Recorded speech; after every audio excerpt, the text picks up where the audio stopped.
Okay, so Yes, now we are recording. So Serge is coming from the NEL Institute in Grenoble, and so you can start. Merci Alberto, thank you very much. So let me start the presentation. So the title has changed a little bit. So I will talk about simple many-body wave functions for quantum impurity problems. It sounds a bit contradictory, simple and many-body in the same sentence. And I try to show the best way of how these complicated problems can be simplified in some ways. So I was kind of ambitious. I wanted to give you a very broad overview. I will focus on one problem, which are impurities in bosonic systems, so which are also class of systems that are called open quantum systems. And this will be the topic of several lectures from Marco Schiro. So I will start by giving you a very general introduction to many-body quantum simulations. That is my view on the topic, and some introduction to quantum impurity problems. And then I will move to the main subject of the talk, and I will switch back and forth between slides and the board. And of course, don't hesitate to interrupt, ask questions as we go along. And so the main description will be on three parts. One will be the description of many-body ground states using the superposition principle that we know very much and very well in quantum mechanics. And then an extension to non-equilibrium dynamics of system and mass together using these concepts. And then I will show you some applications. And if time permits, I will extend this point of view to fermionic systems, which are a class of problems called Kondo systems. All right. So let's start. Let me start with some very general ideas and comments from prestigious physicists. So let me start with some warning from Philip Anderson in the 70s. Who said that the behavior of large systems of elementary particles cannot be understood in terms of a simple extrapolation of a property of a few particles. So basically, we have to face the challenge of many-body systems. We have to really tackle them, if possible, in the thermodynamic limit. So the statement of Anderson were made in terms of emergent phenomena, but I think this is a very general statement. And of course, you can cheat. So Feynman, who was really a big joker, proposed a way around this, saying nature is quantum. And so if we want to simulate it, we need a quantum computer. And that would be, I would say, a way of cheating and avoiding the problem. Serge, there is one question. Could you make the presentation full screen? No, I cannot. Okay. I'm using so you're missing this little bit here?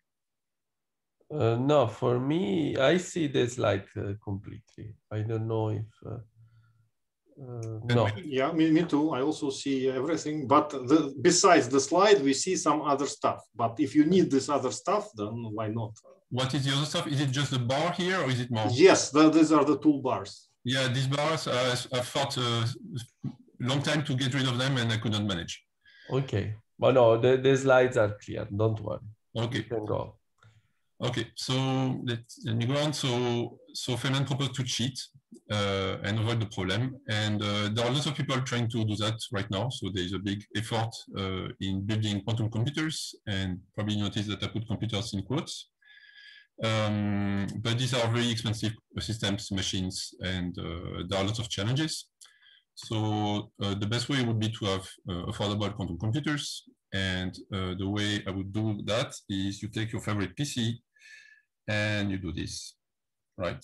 So you put HBAR inside and you're done. So this is not really new, and I think this is really the topic of the school, is how do you perform many-body quantum simulations on classical computers? And this field is actually very old. It started already in the 70s on machines that look really ridiculous. They are less powerful than your watch. And despite this, people have really managed great success in solving really challenging problems already back then. So let me give you a few milestones on many-body quantum simulations. That's just my personal view in condensed matter systems. So one milestone is clearly the solution of the Kondo problem by Wilson and the development of the numerical renormalization technique.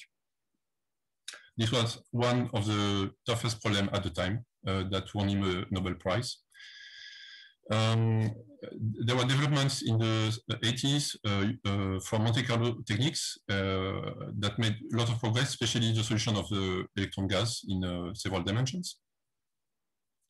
And as we move further in time, especially systems of strong correlations, two important achievements were the solution of 1D interacting systems, spins, fermions, bosons, using the DMRG. And from the talk of Michel, the solution of the Hubbard model in high dimensions by the DMFT. So we don't lack methods. We have lots of powerful methods right now, but of course there are still challenges. And I think the challenge today are several. So one clearly is many-body quantum dynamics, which is the topic of this school. Of course, two-dimensional lattice models are still very hard to solve at low temperatures. So there are lots of new ideas that we will hear also in the school: diagrammatic Monte Carlo, cluster DMFT, tensor networks.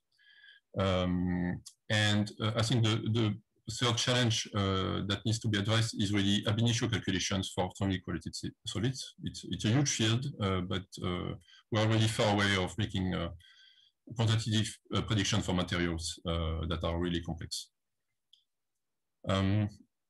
So a second remark, very general remark that I want to make is that there's been a resurgence of many-body wave function methods in recent years.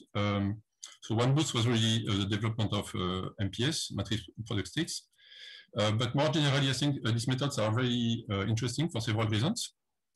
First, if you think about dynamics, they use a single time in comparison to Green function techniques, which are based on 2 times. And this has some computational advantage, clearly. A second advantage is that there are more physical objects than Green functions. So, and that will be the main message of my talk, is that if the more physics you put in those wave functions, the better your algorithms or simulations will run. And as a last remark, I want to make to quote Wilson. So he was talking at a lattice QCD conference, and he said basically ab initio quantum chemistry is much ahead of everyone in this kind of topic, and there's lots of things to be learned from quantum chemistry. And I think that's a very fair statement. I learned it the hard way. Many ideas I've been working on actually are well known from chemists.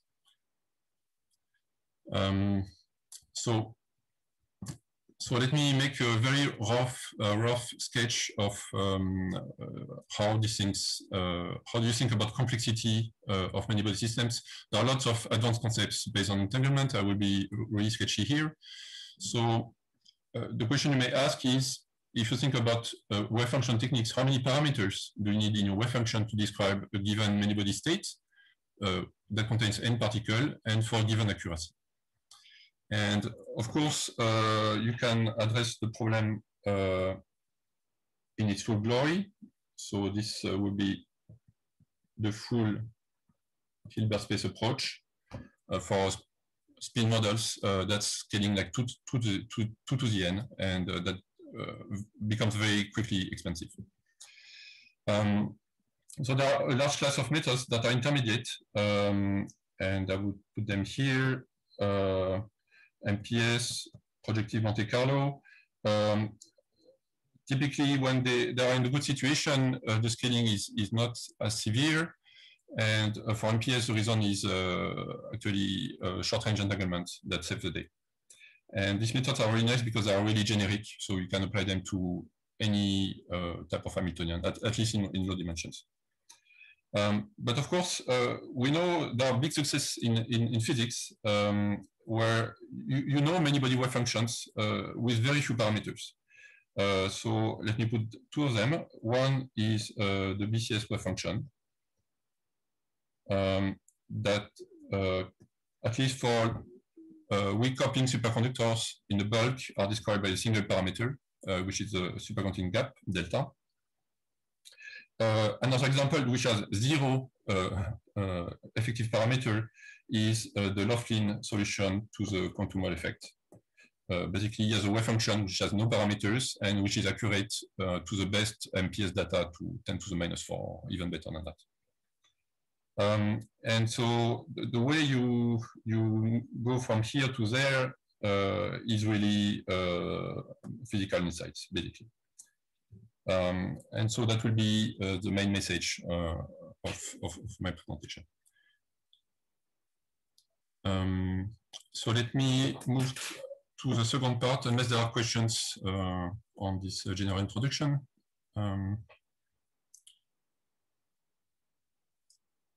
So let me give you some introduction to quantum impurity models.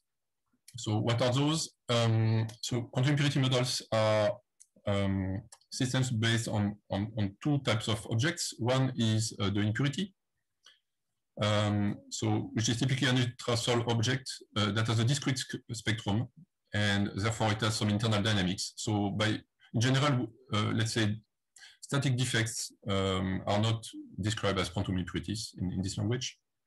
So there are various examples, magnetic atoms, spins in solids, molecules, qubits can be described as quantum impurities. And typically, they are dominated by strong interactions. And alone, we know almost everything we need to know about them. You know, there are, let's say, systems with a few relevant quantum levels, so we can diagonalize them. We know everything we need to know about them. The interesting physics comes when we start to couple this impurity to a bath. And here there are really a large flavor of systems that can be either fermionics, of course in metals, you couple two electrons, or bosonics. Bosons can be described as phonons, photons, and even gluons. I think this is becoming fashionable in QCD to describe the quark-gluon plasma as a quantum impurity problem. In the best case, so ideally, you want the bath to be non-interacting with itself. So in metals, you have to rely on Fermi liquid theory, and in some cases, this assumption may break down, and then hell will break loose. So I will stick to systems that have no self-interaction in the bath. And so where the physics emerges is when you couple your impurity and the bath together. And this generates correlations within the bath that is mediated by the impurity that we call typically a screening cloud. So this is a range, a spatial range, where the impurity has a strong influence of the bath and creates correlation within the bath. So why are quantum impurity important today? Of course, there's a long past of studying quantum impurities in metals, starting from the 30s, and the Kondo effect of diluted magnetic impurities in metals. So this is an example of the resistivity of gold, presumably with low concentration of iron impurities. And as you can see, there is some anomalous enhancement of the resistivity at low temperature that can be attributed to the effect of these magnetic impurities. A second important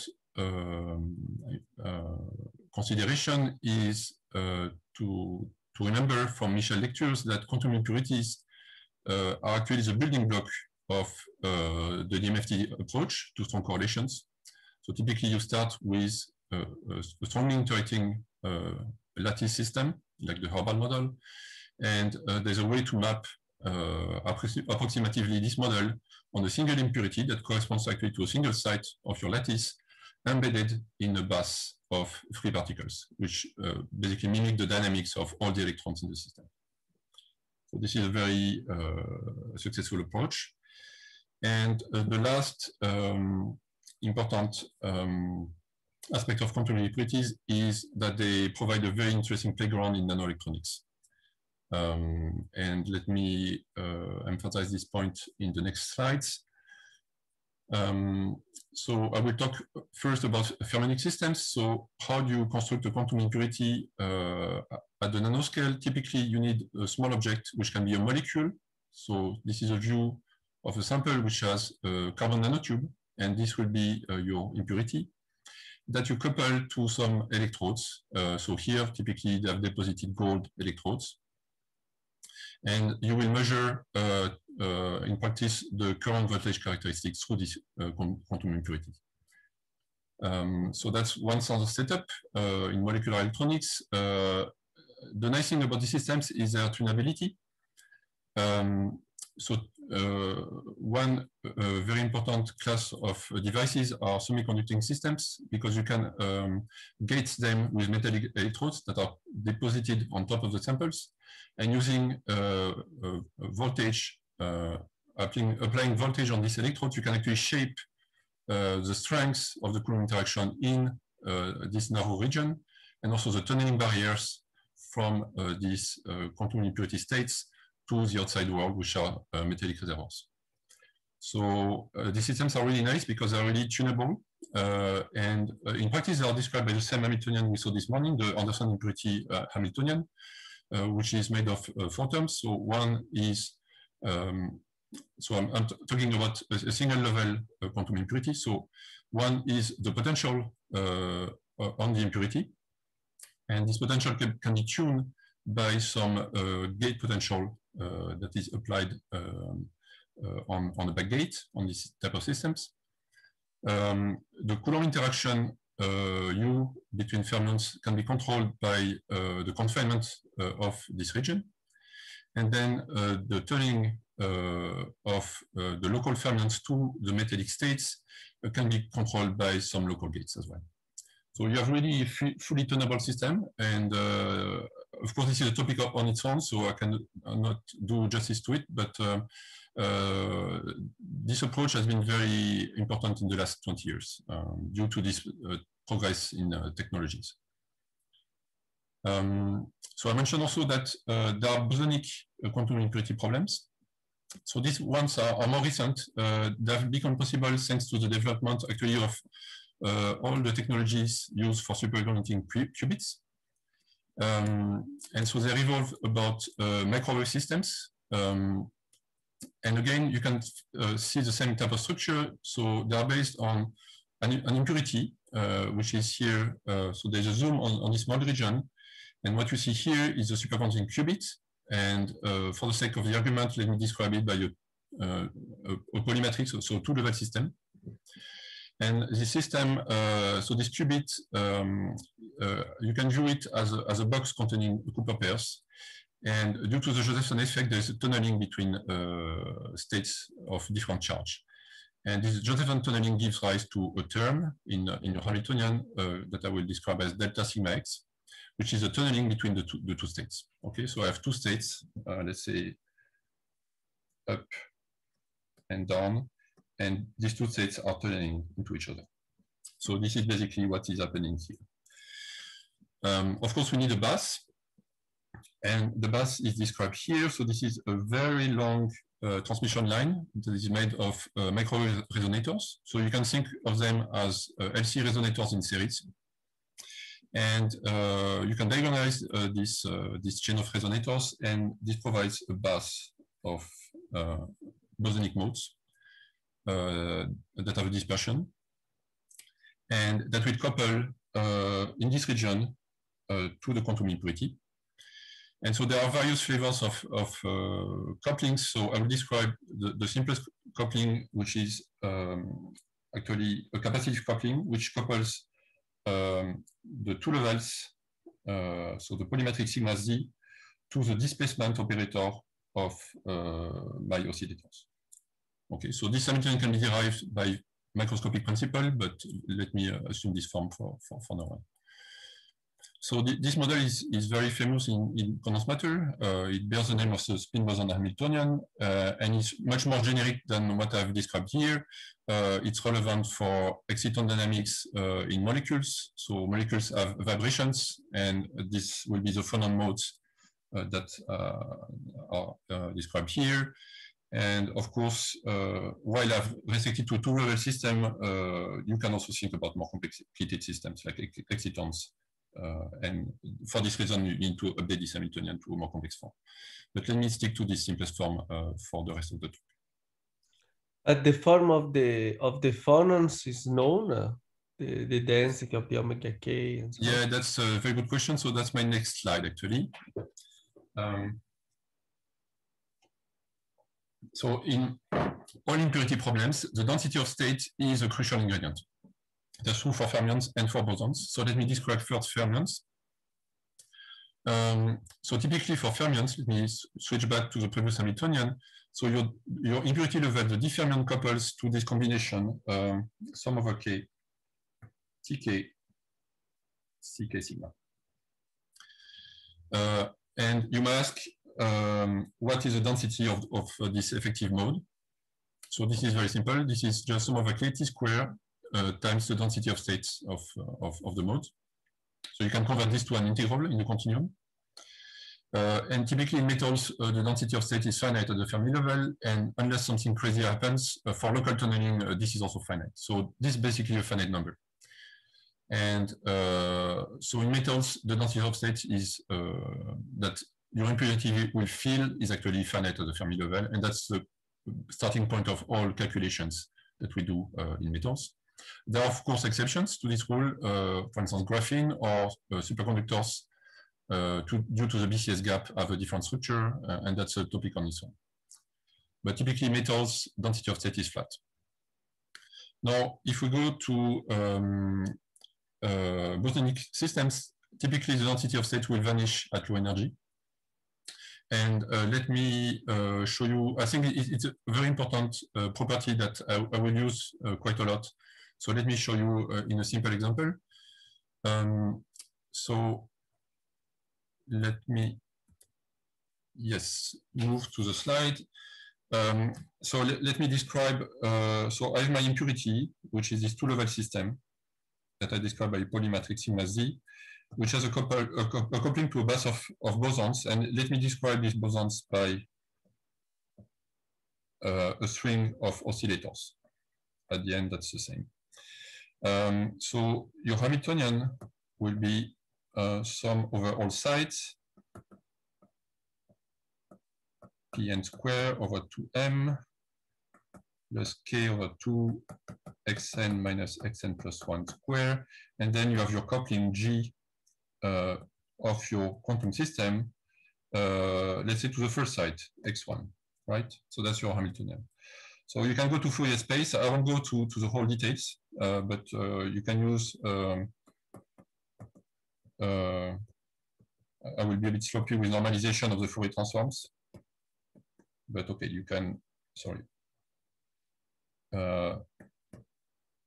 That's K. So you can go to Fourier space, plug this in, and you will recognize a form that you know very well, integral over K, pk square over 2m plus sine square K over 2 xk plus G sigma Z sine K xk. So this is basically the local coupling is the last term. So now you can go to normal modes. So I will quantize and do the normal modes in one shot. So I will introduce normal modes like this. So m omega k over 2 h bar root xk plus I, it's probably minus, I'm not sure, ipk. So I plug this here, and I end up with a quadratic form, omega k, e dagger k, ak, plus g sigma z times what? So there is still this sine k term here. Now xk is ak plus ak dagger, and I have to divide by root omega k. Okay. So if you look at this form, this is basically the same form I was mentioning before. So we have the bus of oscillators and the linear coupling between the two-level system and the bus. Okay. So you have so to answer your question, from this you have explicit expression for omega k is basically omega c times sine k over 2 So the dispersion relation of the bosons is linear at low momentum and saturates at a cutoff. And so I need to erase a little bit of things. So let me erase this. And so the coupling GK is nothing but sine K over sine K over 2 root. And basically this behaves as square root of K as K goes to 0. And for this reason, the density of states, G of omega, which is sum over K, GK square delta over minus omega minus omega K, behaves linearly in frequency, okay, because of the square. Okay, thank you. So this is basically acoustic phonons, if you want, or plasmons in the context of superconducting qubits. But and of course, this result will depend on dimensionality. But the most interesting physics takes place actually in this regime of linear coupling. Okay. So I will assume this form of density of states in the rest of the talk. Okay. So to finish this introductory part on quantum impurity problems, I want to mention the way we address these problems usually. That was mentioned by Michel this morning. The state-of-the-art method is really the numerical RG method developed by Wilson. So to give you a flavor of how it works, so we start with the density of states that we described in the previous slide. So for fermions, we know it's finite at the Fermi level. So let me take a box density of state. And then you split it in several intervals on an exponential separation. So typically the intervals, they shrink in size close to the Fermi level here. So these are your intervals. And you introduce a parameter lambda, which is typically lambda over order 2. So for now, I've done nothing. So I just splitted my system into these intervals. I still have the continuum above and below the Fermi level. And then I will make a very rough approximation. I will replace all this continuous density by a single mode.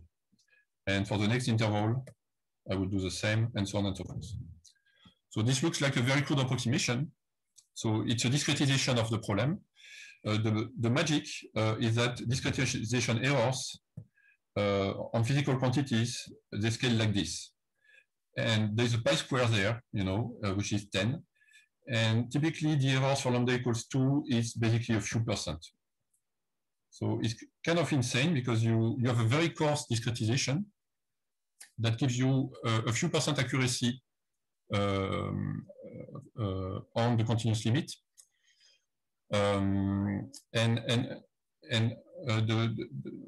Of course, there's the reason why you do that. So let me explain to you. So the way energy works is iterative diagonalization. So for practical reasons, we replace the impurity version in K-space to a lattice version. Okay, so that's a tie-binding model where your impurity will couple, so your impurity here will couple to several sites. And the way we do is we diagonalize the systems side by side. So for fermions, we start with a single level and we have 4 states. So that's easy. So you diagonalize your impurity Hamiltonian with these 4 states and you're done. Next step, you increase your Hilbert space with a new site of your bus. And so this multiplies the number of states by 4. You diagonalize the system again, you can still cope with it. And at this stage, this is still exact. So you can continue this process side by side. And if you could continue to infinity, that would be the exact solution of the problem. But at some point, of course, the Hilbert space dimension problem pops up again. And you have to deal with the fact that you have too many states to keep on your numerical simulation. So let's say I want to truncate. I have to do something after 256 states. And so what you do is simply you truncate. So you have a many-body spectrum with over 256 states. And what you do is basically you get rid of the high energy states and you keep these 256 states for the next stage. So in principle, this method doesn't work. All these states are coupled together. The way it works is really scale separation. So the reason it works is that you have an exponential separation from high to low energy, which means that when you throw away information here, when you're describing the physics at this scale here, you don't make a big mistake.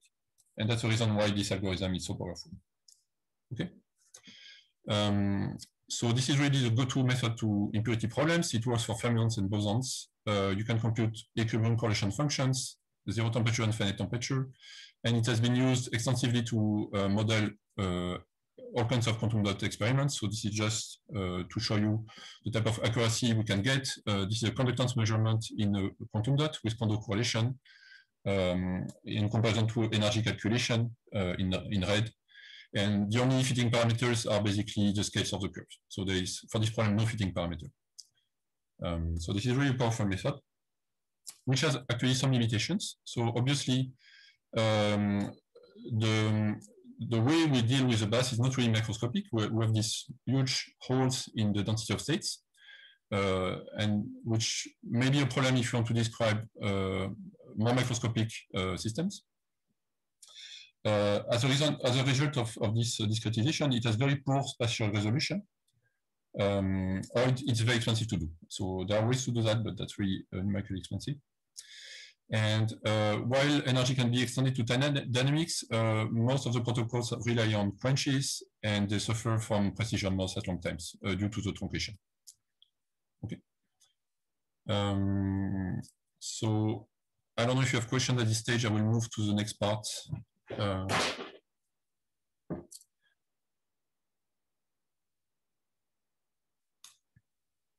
Are you still with me? Yes. Okay. What's the time? Okay, that's 1 hour. Okay, so the goal in the rest of the presentation is to propose simple many-body wave function methods to describe open quantum systems that will avoid these limitations that I just described. And I will make the argument on the spin boson Hamiltonian I described a few slides ago, although these arguments could be extended to other Hamiltonians, also the fermionic problems. So again, let me recap the type of problems we want to tackle. We have a two-level system, so 2 states, up and down, that is coupled to, in principle, a continuum of bosons, okay, with some dispersion. So we saw these bosons have some dispersion relation, and a coupling GK that is such the density of states is linear in frequency. Okay. And so if I come back to my motivation about finding simple wave functions, the goal is to stare at this Hamiltonian and try to guess the answer, okay? And I will make a very bold move. I will try to solve this Hamiltonian with a 0 fitting parameter. So to find the wave function, the ground state wave function of this Hamiltonian with 0 fitting parameter. So let me show you how I try to do that. So I need to I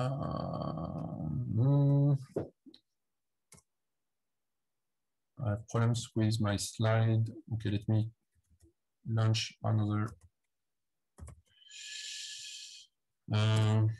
Sorry.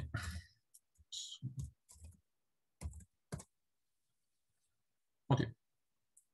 Yeah, I have problem with the zoom bar interferes with my my external bar for some reason. I don't know. There's something weird. Anyway, so let me start with this Hamiltonian. So now you want to find the wave function of both the oscillators and the spin. Coupled together, exactly. Yes. Okay. Yes. So let me start with the spin alone. So let me assume GK is identically 0. So the Hamiltonian is simply free spin plus free oscillators. So oscillators are in the ground state. That's easy. And the spin is basically the eigenset of sigma x. So the wave function is nothing but up minus down over √2 cross the vacuum of all bosons. All right, that was easy. Now let me consider a second simple limit. So these up and down are in sigma z. Exactly. See, this is in the z basis. So in the literature, people use the x basis, but for practical reason, I prefer to work in the z basis. So now let me consider the limit of no tunneling. So the Hamiltonian looks a bit more complicated, but it's not really. So we still have the bus of oscillators. And then I think I've put a minus sigma z over 2, sum over k, and then this linear coupling. And if you remember where this comes from, we coupled the quantum system to oscillators. And so this is basically x, you know.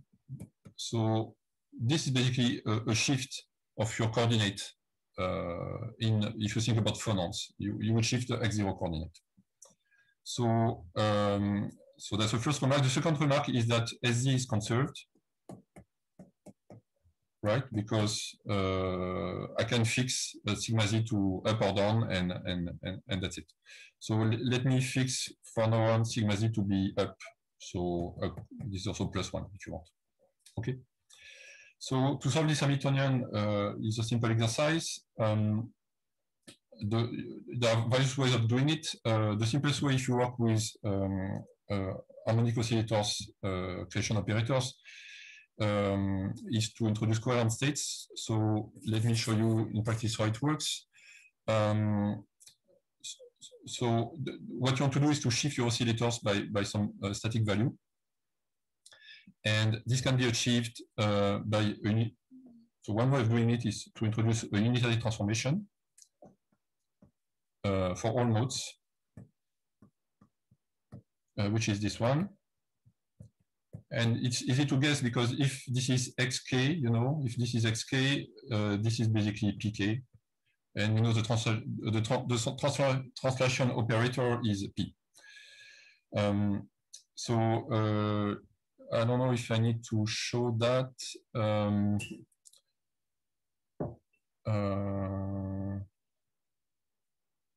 Yeah, for some reason, I cannot open the next page, which is really painful. I'm sorry about that. This used to work. So what I need to prove to you is a simple relation, which is that, so let me, just to save some space, describe this term. I will call it fk. So the reason why I introduced g over 2 omega, I'm sorry, I was too quick. I can write this as this. I can complete the square. So sigma is 1. Right? So I can complete this square up to a constant. And so this shows that I need to shift all modes by this quantity. Okay?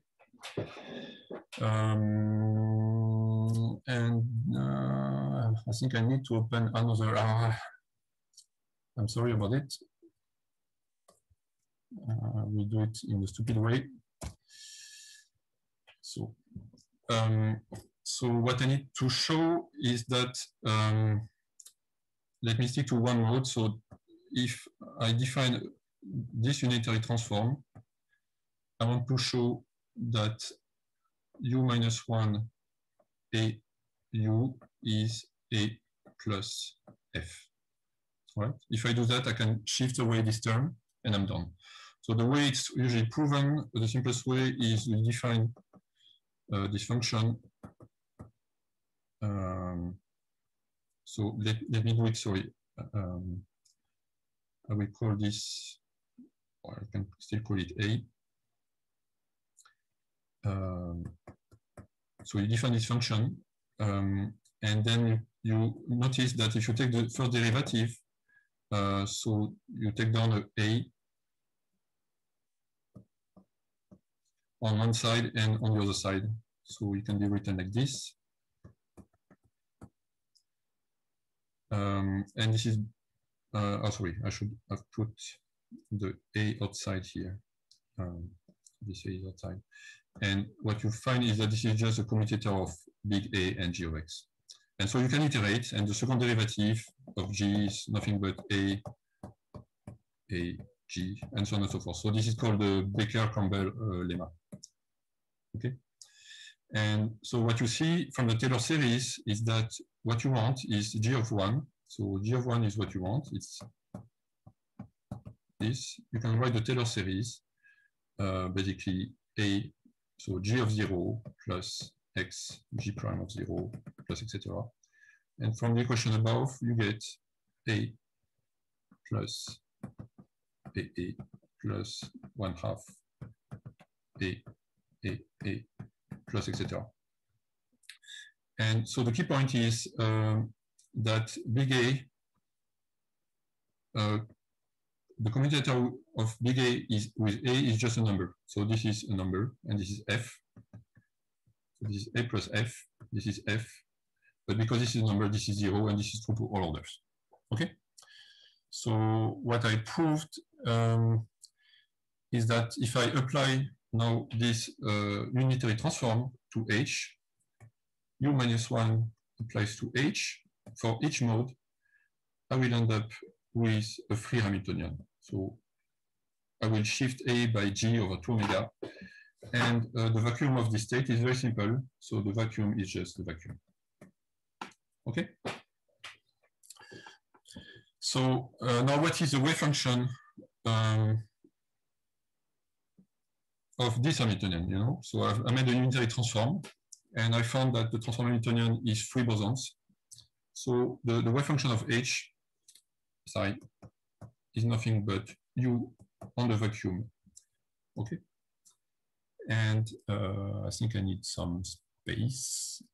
So I hope my system won't crash. So the wave function that I just described, psi, is this unitary transform applied to the vacuum, and so I can write it as sum over all modes gk over 2 omega k, the momentum operators applied to the vacuum. Okay, okay, and so this is for sigma being up, and I have the similar thing for sigma being down. This is just a minus here. Okay, so I have 2 states that are ground states of this Hamiltonian, and that's the exact answer, okay, at delta equals 0. So this is delta equals 0 solution. I don't know if you have questions at this stage. Just let me know. So this is an exact solution. 1 second. So yes, this is an exact solution for in the delta equal to 0 case, or is it? I forgot to put the spin states here. Okay. Of course, you have the spin state. And so now, if you remember that for the decoupled systems, the wave function was just the eigenstate of sigma x. Can you guess what would be a reasonable wave function for the whole thing? So now we want to deal with finite tunneling and finite coupling, so the whole problem together. Can you guess what we should do? Well, you see, for the decoupled systems, we have this type of states, and when we couple them together, typically the spin is dressed by a bath of bosons, right? Because it produces a displacement of the environment. So, of course, the naive guess is, well, let me make the same superposition, but dress the qubit states. So let me write minus down, same thing here. 1 over root 2. Okay. That's a simple guess. This guess is really nice because it interpolates between the 2 limits. So we know it should work in the 2 limits. So we can hope it works in between, right? Sorry, Serge. What is it the same exponential or not? I guess there is a sign in Okay, yes. So you have plus and minus, and this is the whole point, yeah? Exactly. Okay. So this is a Polaronic state if you want. But, yes. Okay. So it's not a product state. This is what I wanted to. No, so the total wave function is not a product state, but each individual, this one is a product state. So you can write as pi over k, E, G on the vacuum. This one is a product state, but the whole thing together is not. And this state has entanglement between the impurity and the mass, which is what we want. And so I fulfill my goal of having a wave function that has zero fitting parameters, zero variation parameters. Everything is from the Hamiltonian. And so let's see whether we are as lucky as Löffling for this problem. Okay. So I need again to do this stupid thing. And so let's see if we are lucky. So let me compute, I could compute the total energy, but let me compute a piece of the energy, which is the tunneling energy. So which is just the average of sigma x. Okay. So this is just psi sigma x, sorry, psi over psi. And I will note psi again as, let me call this, so this bunch of displaced oscillator, let me call it F. And for the negative spin component, I'll call it minus F. Okay, that's my two terms. So you can check very quickly that psi is 1 because, well, up down is 0 and FF is basically FU, U minus 1, sorry. This one is using the unitary transformation is nothing but this. So this is just the vacuum overlap. So this is 1. So it's clear that the wave function is normalized. Okay. And in absence of the bath is minus 1 sigma. This. Sorry? In absence of the coupling with the bath, this sigma x average is what, minus 1 or 1? Yes, it will be minus 1. So then when you put this whole thing inside, of course, sigma x on the diagonal terms is 0. Okay, so I have only the off-diagonal contributions, so up to down. So what I end up with is something like this. Up sigma x down, sorry. So this is 1 times an overlap F minus F plus the opposite minus F, F, and there is a 1/2 because of the root 2. Okay. So by symmetry, this is nothing but the overlap F minus F. All right. So now I need to compute this overlap. So I don't know what is the time. Okay. I don't know if I need to go. 11:44. Okay. I don't know if it's useful that I go in these details. Let me sketch the proof. So I need to compute, let's say, the overlap of two covariant states, F and H. So if I come back to the definition, this is the expansion of the momentum operator with two different displacements. And I can use the Baker-Campbell-Hausdorff formula to complete the square.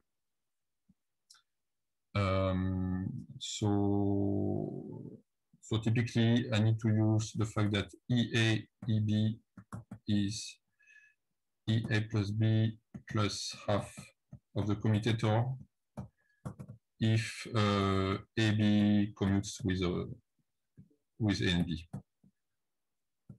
Okay. So if I repeatedly use the formula, I will find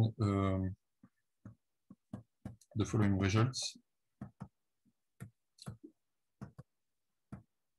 So I get a Gaussian overlap.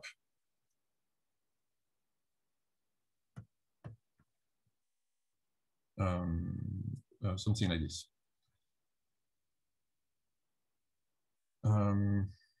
Okay, so and now what I want, this guy when h is minus f, this is simply to see that sigma x is minus 2 f squared. So this was for a single mode, and I have to remember that I'm coupled to an environment, so I have many modes. And so the true expression, what I should have written, so this is in average again. The true expression is minus 2 sum over k fk squared, which is nothing but the displacement that we derived a few minutes ago. Okay.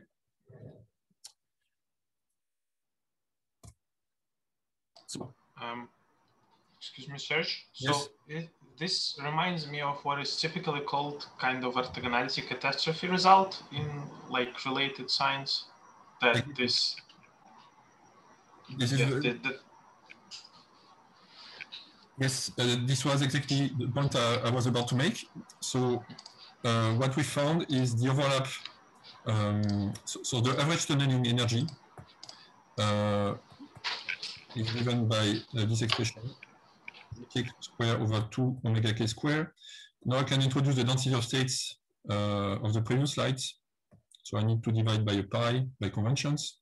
So this is just j omega over omega square. And here you see there's a problem.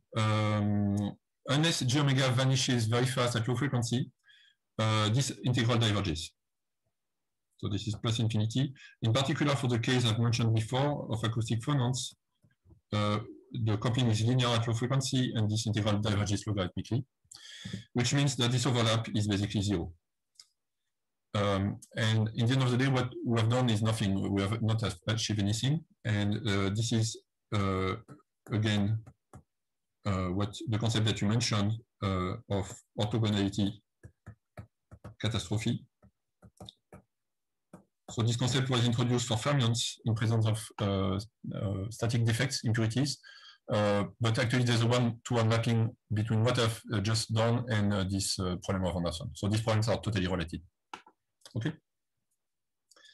So our attempt to solve the problem, like Laughlin didn't work. So we tried it; it failed. So there's we should not give hope. We are almost there actually to make progress on this problem. So again, let me recap that the wave function that we proposed. Sorry, I had a question. Yes. Kind of to the entire philosophy. So it seems that kind of at one point you wanted to treat a bath weakly coupled to an impurity, but now you want to treat the bath exactly and kind of to find the ground state of the entire system. I was just kind of, is this all consistent within itself? That one times one treats this as a continuum, and then one treats it as a quantized field, and one time it's like weak coupling and the other time strong coupling. So kind of what is the situation we actually want to describe here? Okay, so it's a good question. So there are several questions in what we say. So the standard approach to open quantum systems is to trace out the bath, okay? And so this is based on Born-Markov approximations. And as you say, it's based on weak coupling. So this works fine, there's no problem with that, and there is a lot of work we can do with this approximation. But the systems that I have in mind are actually in a strong coupling regime. So you cannot trace out the bath perturbatively. And while you might still try to use methods that do this type of assumptions, I think the best way to deal with these systems is to deal with the bath in itself. So to describe the quantum states in the bath. And I think when you do that, I will show you that you can make some progress. About continuum versus discrete, I'm not sure if it was a question, but maybe I was confusing. I'm using discrete sums and continuum integrals. In the end of the day, when you put on a computer, it will be discretized anyway. The question is how many, in this case sums, how many modes you can keep in practice. If it's 10, you're kind of far away from the continuous limit. If you can describe thousands of nodes, I think you're better to address continuum limit. Okay, I'm not sure if I answered the questions. So, okay, so I also have a question. Why you are not happy on the fact that sigma x average is 0? Why you say this is not good?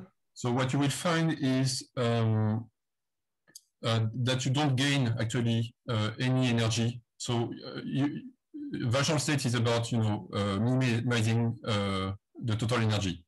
Yes. And the main term that you need to describe, the turning term, the average energy of this turning term is 0.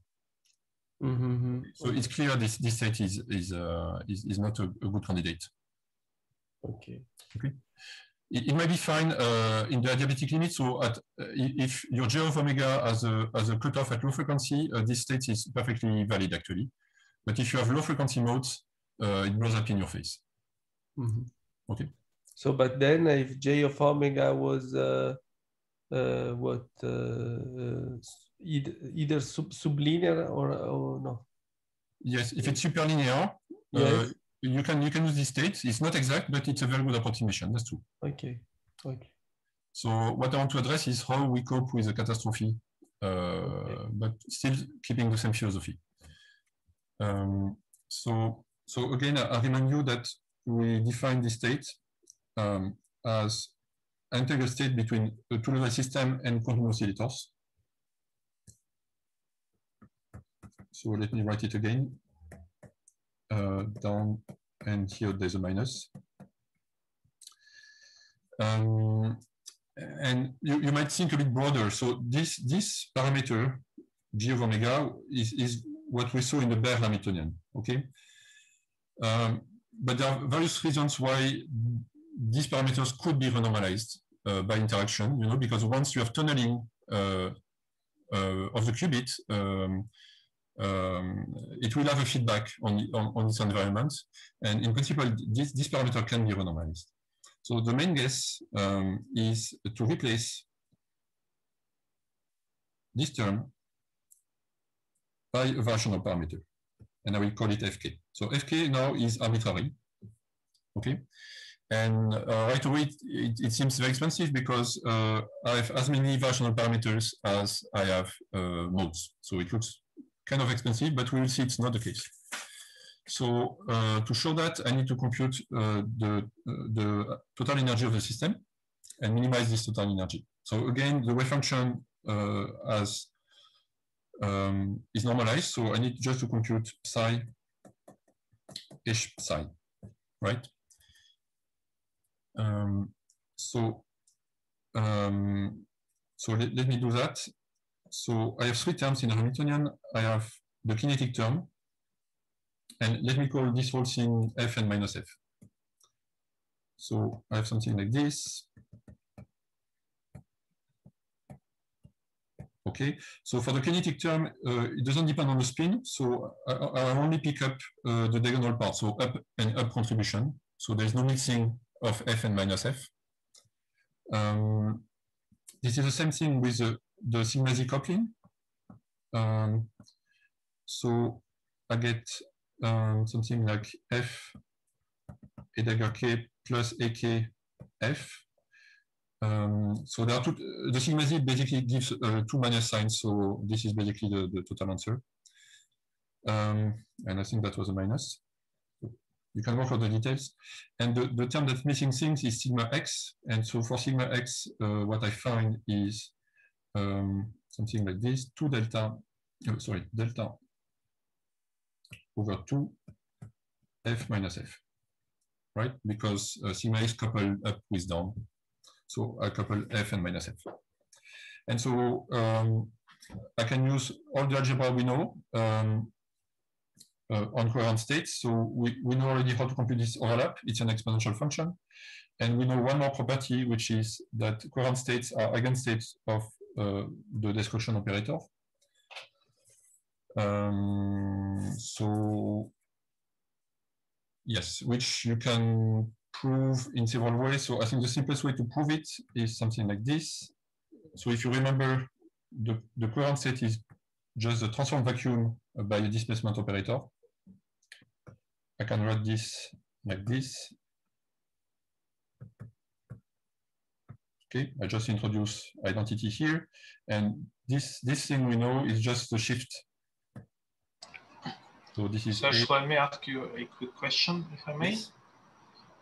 So do I understand it correctly that the general, like a gist of it is that we are now to manufacture some kind of a variational ansatz based on the idea that probably the original ansatz with fixed fk given by the Bayer values is somewhat sensible. Now we're gonna like feed them in a way as to minimize the expectation of the Hamiltonian. That's the goal, and there's a physical reason why we should do that. I will tell you why later, but that's basically the goal. So we generalize the displacement, and we want to minimize the energy with respect to Fk.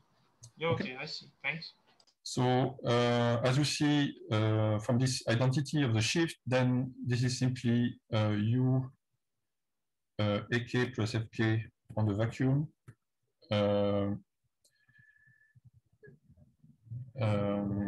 But Ak on vacuum is 0. So I'm ending up with Fk. This is a number, and this is nothing but F. Okay, so that's my property. Current states are eigenstate of the description operator, right? This is non-stuff. So I need this property because I want to compute, in this overlap here. So I will use it here. So basically I can replace Ak by Fk, and these displacements are real, so I can apply it on the right here. So I get Fk squared, and here I get 2Fk. Okay, and I think I messed up a factor half here. Okay, so I've now completed the thing. I have this expression, we know it's this exponential function of the displacement square. So I've let me take a new page. And so the average Hamiltonian in this state, it's like this, sum over k, Fk squared minus Gk Fk. So that's the kinetic energy and the local coupling, minus delta over 2 exponential. If you work it out, you will find 2 sum of k Fk squared. Okay, so I have a simple expression for the energy, which I can minimize. And so if you do that, what you find is 2 omega k Fk minus Gk minus 2 delta Fk exponential to, let me call it Q Fq squared. All right, and this should be 0. This is the Varchanov principle. So I can solve. This is a linear system in F. And so that's what I find. Gk over 2 omega k plus delta r, where delta r is delta exponential sum of q Fq squared. So what you see is, although we started with as many Varchanov parameters as number of nodes, we end up with a single Varchanov parameter, which is a renormalized tuning energy. So delta is a tuning energy, and this is known in the literature as Frank-Condon factors. So this is a very standard result. Okay, so let me finish the argument. I still need to solve for this equation, and so I will stick to the linear coupling that is typical of 1D phonons. And so to do that, I'll simply write delta R as delta. So I use this expression. So I plug this expression and the spectral density. So J of omega. So Gk squared becomes J of omega. And this is basically over omega plus delta R squared. Okay. And from my model of linear spectral density, this is 2 pi alpha omega plus delta R squared. Okay. And this integral I can do analytically. So there are various ways of doing it. You can add and subtract delta R, the simplest thing. And if you do that, you massage a little bit. I leave it as an exercise, but you will find that. So I need to put a cutoff to make this convergent. Yes. I'm sorry, I have a question. Probably, yeah. At this point, this is exactly what you just did. Probably, you specified some ultraviolet cutoff for your bath in order for this integral to be ultraviolet convergent. Yes, yeah. It's always there. If you remember the Froment model, omega k as actually. Well, yeah, kind of a band energy. Yeah, I get exactly. It. There is always this. Okay, so if you do that, you will find that there's a leading logarithmic term. So let me write it for you. You will find alpha. The exact expression is something like this. Plus alpha. Okay. And let me assume that the bandwidth is very large. So I can keep this term. I can neglect this term. And so exponential of a log is a power law. So I can solve. So I get omega c. Sorry. I get delta r over omega c, and there's a e because of this term. This is what you get, and you can solve for delta r. So what you will find is something like this: delta times the renormalization factor, which looks like this. Alpha. So that's my final result. So what you find is that the displacements are cut off at a scale which is imposed by the qubit. So it's due to tunneling, but due to the fact that the qubit has to drag all these bosons, its frequency is shifted to the infrared.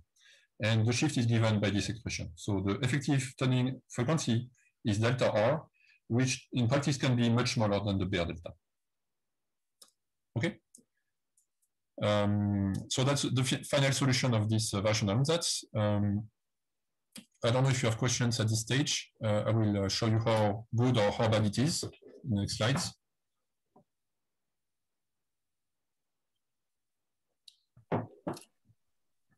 Okay, so now I need to find my slides back. Okay. There is a question, sorry, Serge. Yes.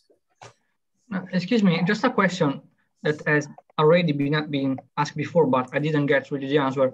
First of all, with the other naive method, you basically said that having a sigma x average to 0 was not good because it was not a good ground state, right? Yes. Okay. And here, how much this has been proved? So I will show you. So just to a little bit of information on the literature. So these kind of ansatz are very well known in quantum chemistry. They have been proposed by Sylvia and Harris in the 80s. They are not so well known in physics. Actually, it has been worked out by Emery and Reuter in a PRB in the 70s. This paper is totally unknown, but everything I've told you in the previous calculation is based on this paper. So a very nice paper. So the question is, how good is this ansatz? Yeah, from the point of view even of the average polymatrix.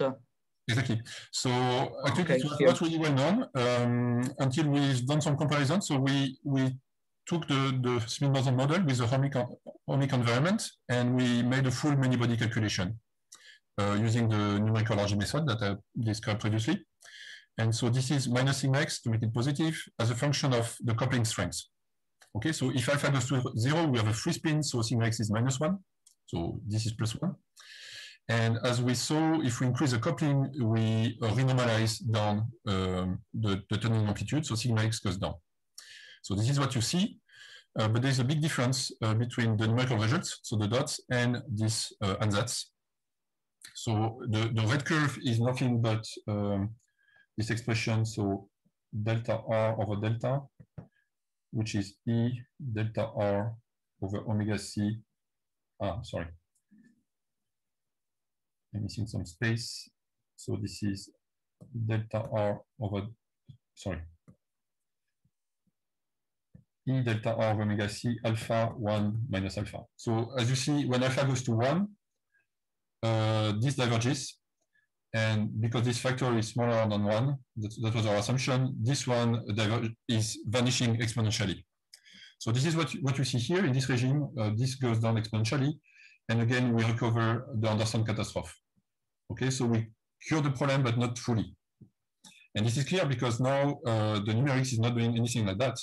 The true tunneling in amplitude, so Cmax as average, is actually not vanishing anywhere. Okay? Okay. So okay. The bottom line is that this ansatz is very good, at least in part of the domain of parameters, with coupling that are not too strong, but at some point it breaks down. Okay? Yes, thank you. I don't know if there are other questions. Yes, I had a question. For instance, in this plot, where would, for example, if you just do naive perturbation theory, how would this compare to this kind of manufactured ansatz? Yes, so in perturbation theory, in first order in dissipation, you have a linear shift. This is log link plot, so it's a bit messy, but basically you describe just this part here. Okay, but if you don't do RW approximation, so if you really keep all the couplings as it is and do first order perturbation calculation, that's what you will find. If you want, otherwise, the wave function, you know, so I described as coherent states, but in first order, I can linearize this thing. So in first order, this is 1 plus sum over k on the vacuum, right? So perturbation theory will give you probably something like this. Okay.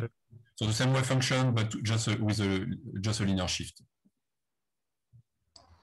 Serge, can I ask you another question about the quality of the numerical solution? I mean, in the beginning of your talk, you've mentioned that numerical renormalization group by Wilson is like a rather powerful method, but it still contains some problems, which I didn't really get, but that's not the point. Now, the question is how trustworthy are the results produced by this method at large couplings? Yeah, it's a good question. So NRG has two errors. One is the discretization error, the fact that you go from a true continuum to the chopped spectrum that is very dense at low energy. Mm-hmm. Okay, and this error, you can reduce it, but there's no way to reduce it systematically. The reason is that if you want to have a coarser spectrum, you know, like a discrete linear spectrum like this, the whole assumption of energy breaks down because you need scale separation. So you need to, as you move along this iterative process of diagonalizing the systems, you need the new states to be decoupled from the old states. And this works only if you have this type of discretization. So the two errors are linked together. So there is the discretization error. Typically, it's a few %. Okay. And then there's the many-body error, the fact that when you truncate the many-body spectrum, you lose some states. But this error is actually very small. So this can be checked. So in practice, for the sake of the comparison, I have to say that I'm computing, so this expression, I'm not using this analytical expression, but I'm really using, you know, this expression with all the parameters from the energy simulation, just to be fair, you know, just to avoid making mistakes because I'm not using the same system. Mm-hmm. Okay. And if your question is how precise are this value of sigma x compared to the full continuum limit, so there are a lot of tricks in all numerical methods. So there are tricks to improve the convergence, but I would say typically it's below 1%. The nice thing about energy is that it's fully non-perturbative. So you can trust it It doesn't depend on the strength on the interaction. So you can trust it for any parameters. Okay, that is fairly reassuring. So, and to conclude, this basically means that in practice, this curve, like the dashed one with the dots, would be really indistinguishable from the exact solution. Would it be available to us? Exactly. If you actually Monte Carlo, actually Bethe-Ansatz solution. So I don't have the plot, but you can compare it to Bethe-Ansatz. There are some assumptions of very high bandwidth. It's also on top. So this is very well known. Yeah. But you're right, on the log scale, the exact solution you cannot distinguish from the dots. Yep. Okay. Thanks. Thanks for the question. So in the last part of the talk, what I want to address is what do we miss? So we have this nice ansatz. It's very physical.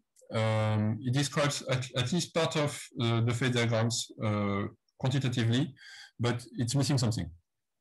So the question is, can we make this approach more systematic? Can we make it almost exact, if you want? And to tell you how we need to do that, we need to describe the physics actually of this ansatz. So it's a mini mode. There are many modes involved, but let me stick to one mode, for the sake of the argument. So we know we have Gaussian states. So we have these covariant states that live depending on the spin orientation in two distinct parabolas. So I have, okay, I should have put a blue thing. So I have a blue parabola for the up wave function and a red parabola for the down wave function. Again, I remind you that the wave function, well, it's here. So when the spin is up, I have a state that wants to be shifted from the origin into this minimum. Okay, so that's the physics of the ansatz. And of course, the shift depends on the momentum or the energy of your mode. And so what the previous ansatz does is something like this. There's actually a competition between tunneling and localization in this problem. I think this competition is very general to correlated systems, but it's very easy to see here. So the way you gain energy, these two parabola, you see, as you increase the coupling, the overlap goes to 0. So this is the Anderson orthogonality catastrophe. Okay? And the way we fix that is by letting the displacement flow and typically reduce at low frequency. So when you do that, you gain in two ways, because so when you shift your wave functions from the minimum, you gain the overlap. So I remind you, the energy is delta over 2 sigma x. So this one goes down, and you're happy about it. But of course, there's a price to pay, because when you shift your oscillator, it's not at the minimum anymore. It has climbed on the parabola. Okay, and so there is a cost due to localization, if you want, that you have to pay. And this ansatz basically is the compromise between the two. So it's allowing to lose a little bit of elastic energy by moving away from the minimum, but it's gaining a bit of tunneling energy. And the competition between the two gives you the solution I described in the previous slide. Okay, so that's basically the physics of this ansatz. So of course, now there's a problem, because what else can you do? If you want to, if you look at this, you see there's a big problem, because this ansatz still predicts that the tunneling vanishes exponentially, at least if you increase the coupling. Which is clear, because when you increase the coupling, you increase the tunneling energy, and that's bad energetically. So this way of solving the problem is not the whole thing. So you still need to find a compromise. And the way to find a compromise is to use the superposition principle. So the main idea to fix this ansatz is as follows. You want your wave function to be, it can be renormalized, but typically you want it to stay within the well, in there. So this is in blue, this is psi up. Okay, and so it's not well written, but what you want to do is to allow some weight to be on the other side. Okay, so you want to have some probability to be at this position, in your wave function. And of course, you will lose a lot of elastic energy because you're climbing the parabola, okay? But you will gain a huge tunneling energy because this part of the wave function will be resonant with the main contribution in the down component of the wave function. So the tunneling here is really order 1. It's delta. Okay, you're not paying the overlap. You know, this small overlap that's killing you is not there anymore. Okay, and so the idea is that the compromise, of course, there's still a compromise because you have to compromise the energetic gain that you get by putting states here with the fact that you pay elastic energy. And this compromise is simply characterized by one number, which is the weight, the relative weight of these two states. So the weight of this state is P, the weight of this state is 1. And if I play with P, you know, I can find a compromise that will optimize both the tunneling energy and the localization energy. Okay, so that's basically the physics that we were missing. So the new idea is to work with the same wave function, but allow some probability. So this is this object. I do the same here with negative displacement, but I allow some probability to be on the wrong side, so to have negative displacement. Okay, so let me play with this. So I can do a numerical solution, find these parameters. So this is how the displacements look.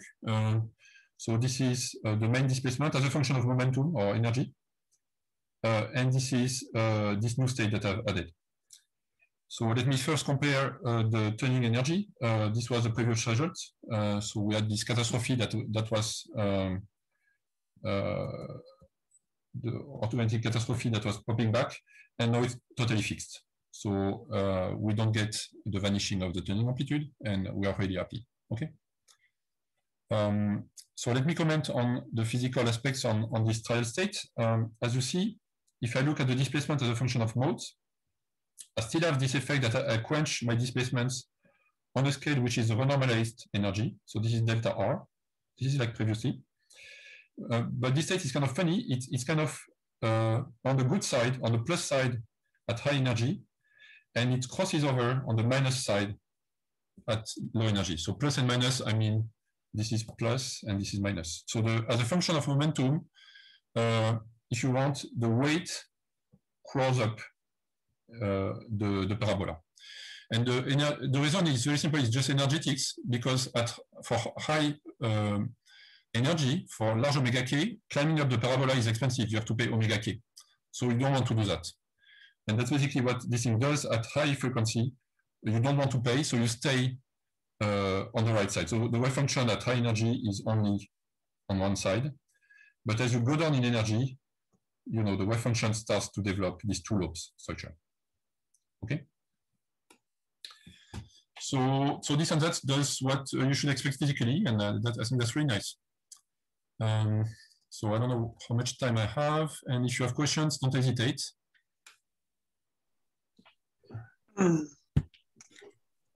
Okay.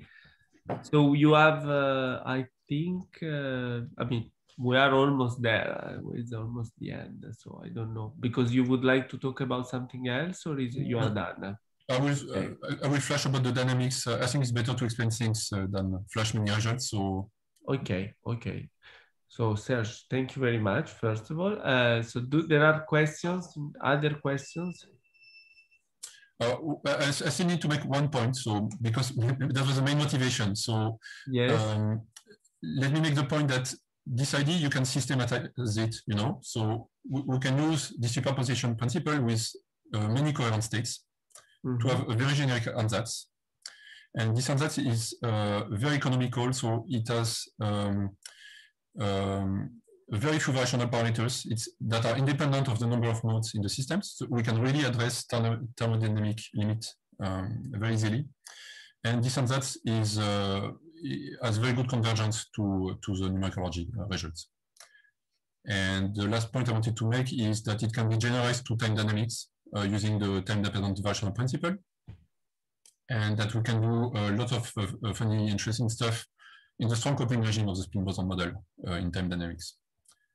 And with this, I will conclude with this final quote, if you like it.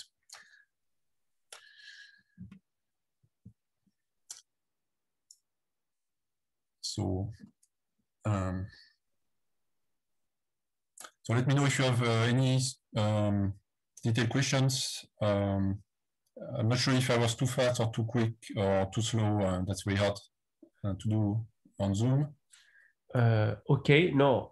So waiting for the question, I would like just to say that maybe it will be nice if you add the materials, for example, the slides and so on the Slack. Yes. So you have the address, okay? And there is someone who is who wants. So let me. There is a question in the chat, and there are two people who raised their hands. So first, let's do the people that raised the hands, and then I will read the question. So let's start with Rakhchev. Yes, thanks. So my question was, this still feels a bit like this ansatz kind of comes from the low coupling regime. So kind of, because there it's the best, right? At very weak coupling, it's the best, and then it sort of gets worse if the coupling increases.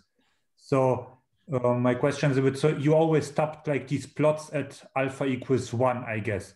Is there a particular reason for this? Or kind of what would happen if one now increases the alpha and basically goes to, you know, infinite coupling regime? Would it then get worse and worse? Or does it somehow attach to the infinite alpha limit? Yes, it's a good question. So for this problem, actually, the large alpha limit becomes trivial again. And the reason, actually, no, this ansatz is not tied to the small alpha limit, because if you remember, it's based on the exact solution of the Hamiltonian where we keep the tunneling. So this is true for any coupling, you know, I mean, this ansatz contains the strong coupling limit is in the ansatz. The reason why you have this impression that it deteriorates with alpha is that there is something really special happening at this point, alpha equals 1. So at alpha equals 1, there is a quantum phase transition happening in the problem, where you really reveal all the many-body effects in this model.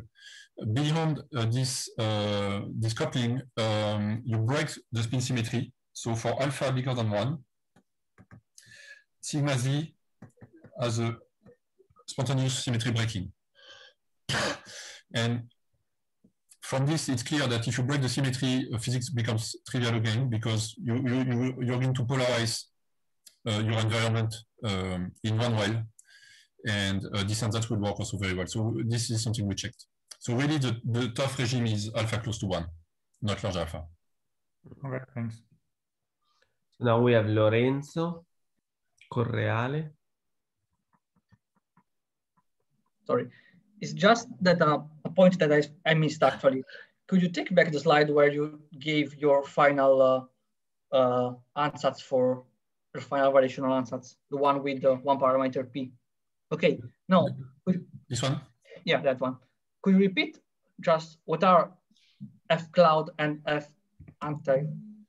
Yeah, sorry. So actually, it's not very well written. So if you think about a one-node problem, so you have a qubit coupled to one node, so you can view the wave function in real space. Okay, and this is what I try to describe. So in real space, psi of x, for this type of problem, so for Gaussian states, current states, it's basically a Gaussian, you know, that's centered in the displacement. And the argument I was giving is that for this type of model, so quantum Rabi models or spin boson model, there's an energetic gain to put some weight of the wave function on the wrong side. So this is what I call the cloud, because I have this picture of many modes, you know, hybridized with the two-level system, and this is what I call the anti-cloud. Okay. It's not an official name, but that's the way I described it. Okay, perfect. And of course, you have to think the whole thing is a high-dimensional space. You have all this mode together, and the best way to picture this is through this function. So how the displacements, so how f, so fk will depend on momentum. That's basically what you want to know. And this simple picture is you have the all information on the wave function. It's just two real functions describing a full many-body wave function, which is kind of nice. Okay, but basically, so the horizontal axis should be something like the spin of the impurity, the coordinate of the impurity. Which axis? On the plot you just drew, the horizontal axis, the x-axis in space. So x is really is the one of the impurity. No. This is really the bass. So the impurity are discrete. So I describe it as two wave functions, if you want, psi up and psi down, and they correspond to this quadrant, and this is psi up, and this quadrant is psi down. And x here is really a plus a dagger. It's really the displacement of one oscillator, and I just stick to one mode here for simplicity. Okay, for every single oscillator, or it's a collective one? Yeah, so you have to think that the energy landscape of the oscillator depends on the spin orientation, okay? Okay. So if the spin is up, you have one parabola, and if the spin is down, you have the opposite parabola. Mm-hmm. Okay, now it's clear. Perfect. Thank you. Okay, so now we have Jovan that wants to ask a question. Okay, hi, do you hear me? Yes. Okay, so initially you talked about different types of reservoirs or leads that one can consider. And in the end, you focused on one particular one that has bosonic degrees of freedom. My question is, have there been any considerations when it comes to a topological environment? A topological environment that has a gap and hosts an edge state? Is this even a reasonable question? Yes, so there are lots of work on topological Kondo effects. It's really a zoo, and once you start to tailor the bass and the impurity, you can bring the system to very interesting physical states. You can also build non-semi-liquid states. So I'm not aware about all the proposition, but I've seen a couple of papers, so it has been considered for sure. Okay. Could you somehow share that in Slack or somehow? Yeah, I can dig out the reference. I think if you type topological Kondo, you will find at least 10 references. But okay. There are works that are more mathematically oriented and some that are more numerically oriented, but there are lots of work. Okay, thank you. Serge, if I could ask another question. Yes. I wonder whether there exists a kind of let's say, path integral formulation for these answers in order to arrange some kind of systematic derivation of this and be able to control the corrections and provide some extensions to this idea, because it's fairly physical, and probably some kind of open quantum system path integrals like Keldysh techniques and so on. Yes. So there are lots of work on path integral methods. I mean, for this very ansatz, at this point, you've constructed it out of some purely physical reasoning, but it feels like there is some decent construction standing behind it. Yeah. So with path integral, there are two approaches. The standard one is really to trace out the bass. So it's typically Caldera-Leggett type of approach. So what you end up with is an action of, you still have your qubit, and then you have some kind of long range in time domain sigma z coupling with. So it's kind of standard dissipative kernel. Exactly. So there are works to method to sample this efficiently. I think typically they suffer from the regime of large alpha. So alpha close to 1 is very hard for this method.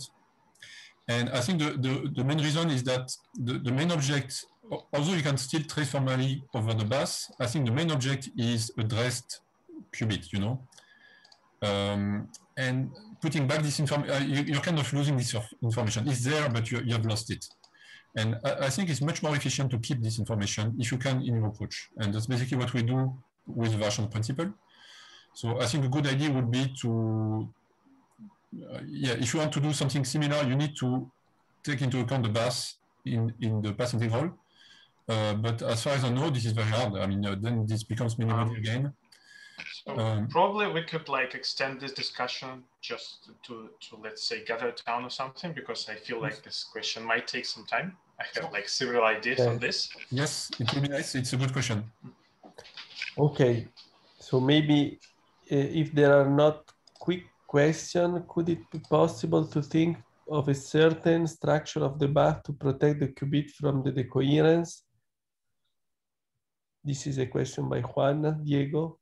Can you repeat? I missed the question. Is it possible to think a structure of the bath that protect the qubit from the decoherence? No, so if you want to think about the qubit as your quantum information, you lose quantum information in this type of object. It's still encoded in this type of wave function. The point is that the information is encoded in many-body states. So to read the many-body state is not so easy. But in principle, the whole information is there. And that's something we've considered. So we've done relaxation protocols to see how things relax to the many-body states. It is there, but it's hard to make it practical if you want. So just to expand on the question, it means that if you like to record information, you'll need to measure the complete bath and the qubit. Exactly. But is there a way where, for example, by engineering the bath, the amount of information that is actually transferred to the bath is minimized, even if you have a strong coupling with the bath? So there are lots of experiments on cavities. If you have single mode, you can do lots of great stuff using coupling qubit to single mode cavities. But for many mode problems, doing the tomography of many mode quantum state is impossible experimentally. So I don't think it's practical. Okay, thank you.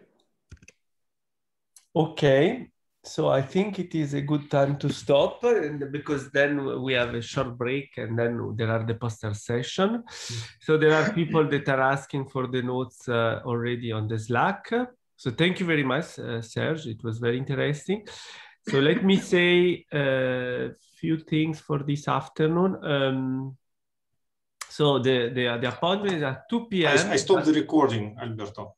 Thank you very much. I stopped the recording.